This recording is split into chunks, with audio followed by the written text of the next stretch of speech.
अस्सलाम वालेकुम दोस्तों, मां तव्हांजो दोस्त मुजाहिद जमाली, तव्हां ॾिसी रहियो यूट्यूब ऐं फेसबुक चैनल। दोस्तों अॼु वीडियो में ॻाल्हि कंदासीं त असांजा हुकुमरान जेके ऐशो ऐं अयाशी वारी ज़िंदगी गुज़ारनि था ऐं जेके उन्हनि खे ऐवाननि ताईं पुॼाईंदड़ आहिनि उहे वीचारा मानीअ जे गभे जे लाइ बि परेशान आहिनि। दोस्तों मां हिन वीडियो सां गॾु हिकिड़ो वीडियो शेयर कंदुसि तव्हां सां ऐं कुझु पिक्चर आहिनि उहे बि तव्हां सां शेयर कंदुसि।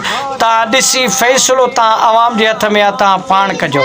दोस्तों वोट असांजे ताक़त जे ज़रिए आला ऐवाननि ताईं पुॼनि था इहे हुकुमरान ऐं हिननि जूं ऐश आराम ऐं हिननि जा खाधनि पीतनि जा ख़र्च तव्हां ॾिसंदो ऐं खाधे पीते जी लाइफ स्टाइल तव्हां ॾिसंदो त असांजे ॾंदे आङुरियूं अची थियूं वञनि त हे हुकुमरान असांजा ख़ादिमनि ऐं असांजा ख़िदमत गुज़ारनि ऐं हिननि जा कम कहिड़ा आहिनि ऐं कहिड़ी तरफ़ वञी रहिया आहिनि। दोस्तों पार्टी आहे हिननि जी, तव्हां हिते पार्टी डिनर वारो बि ॾिसो ऐं हिकिड़े पासे जेका ग़रीब जेको को आहे, ग़रीब आहे वीचारो नंढो ॿारु, ऐं तव्हां हिन तरफ़ ॾिसो मानीअ जे गभे जे लाइ ऐं मानीअ जे गिरह जे लाइ ऐं वीचारो परेशान आहे ऐं वते प्लेटूं चटींदो।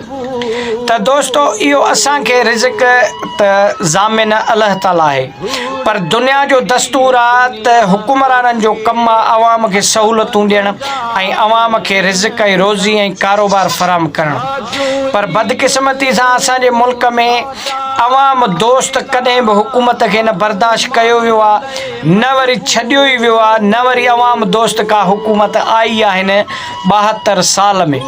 जेके बि हुकुमरानूं आहियूं, जेके बि हुकूमतूं आहियूं, अवाम खे लुटियूं ऐं अवाम खे फुरे ऐं मुल्क मां पैसा खणी ॿाहिरि मुल्क पिरापटियूं ऐं पंहिंजी दौलत ऐं जागीर ठाहियूं।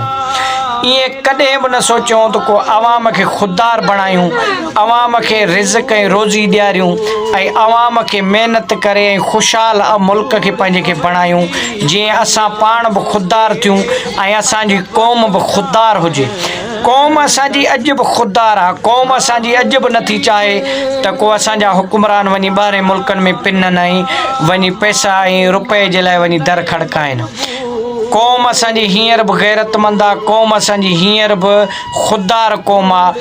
असांजा हुकुमराननि जूं पॉलिसियूं अहिड़ियूं आहिनि जेको असांखे बि बदनाम दुनिया में कयो अथनि ऐं पाण बि रुसवा ऐं बदनाम था थियनि। हींअर ताज़ो वीडियो तव्हां ॾिठो हूंदो, ख़ारजा जो जेको वज़ीर आहे बिलावल भुट्टो साहब, उन जी केॾी माना जेको आहे सो तज़लील थी आहे इंडिया में, उहो असां ॾिसी असां शर्मिंदा था थियूं। तव्हांखे वञण जी ज़रूरत कहिड़ी हुई उते ऐं पंहिंजी हीअं बेइज़ती कराइण ऐं जेको आहे सो पाण खे घटि ॼाणाइण।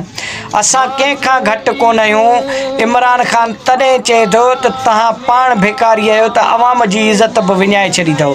तव्हां घटि में घटि पंहिंजी इज़त त बणायो, पाण त ख़ुददार थियो। दोस्तों वीडियो इहो सुठो लॻे त लाइक ऐं शेयर कजो। वरी महिरबानी। दुनिया तोखे अजब तुंहिंजा है।